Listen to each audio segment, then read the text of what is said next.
all right, we have a new generation of investors, millennial investors, Gen Z investors, and Robinhood is part of this phenomenon. Robinhood, I think, has over 10 million members. Nick can check that for me and dump it into the chat room. And that has created this incredible Wall Street Bets kind of subreddit phenomenon of people essentially looking at buying stocks as, I would say, not just for their future and for wealth creation, but maybe as a pastime. And there are a number of these meme stocks like Nikola, which and the recently bankrupt Hertz, which had got dragged into this massively popular and bizarre race where Nikola became worth $30 billion without having a product in market. They make, trucks that are electric trucks, and I guess will compete with Tesla's Semi. And on top of that, Hertz, which filed for bankruptcy, kept going up, even though people know that the likely scenario is that the equity gets wiped out. So I guess the question here is how much of an impact this is making on the market. And then just adding to this, the Barstool Sports founder, Dave Portnoy, who I want to get on the pod because he's just endlessly fascinating.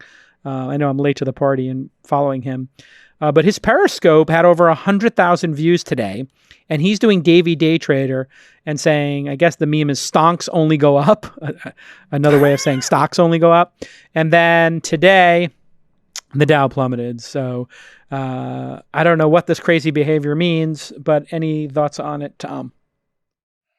I guess the first thing I would say is everybody should check out Wall Street Bets, the subreddit. It is hilarious. The memes are tremendous. I think you have a lot of people with more time on their hands than they know what to do with right now. Not spending as much money as they might, as we're all kind of confined to our apartments. That's a good theory.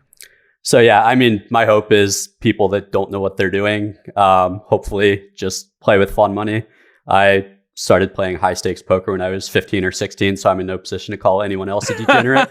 But yeah, I mean, the reformed finance major in me has to say, build your emergency fund, max out your IRA, throw the rest on Wealthfront and some index funds. I know you'll like that Wealthfront plug, Jason. Yeah. But, yeah, I mean, index funds are the way to build long-term wealth and to ride out these storms. And if you want to gamble, by all means, go ahead and gamble and learn how to trade stocks, but do it with the amount of money you can afford to lose. I like you as a gambler, a high-stakes poker player, and I don't do sports betting, but I know a lot of people who do. I find that you don't have any control of the outcome, generally speaking.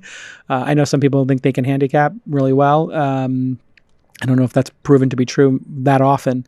But I do feel like this is positive because they're actually learning a lot about how the stock market works. And yeah, if you bet on a bankrupt company or you bet on a company whose product's not in market, you're going to learn a big lesson because Nikola, in all likelihood, in my mind, is not going to be worth $30 billion next year or the year after or for the next 10 years. And I would be very surprised if their product even makes it to market. I don't know why there's a public company for a product that's not even in market yet. They did some reverse merger. Any thoughts, Lolita? I mean, if you're a gambler and that's your thing, that's your decision.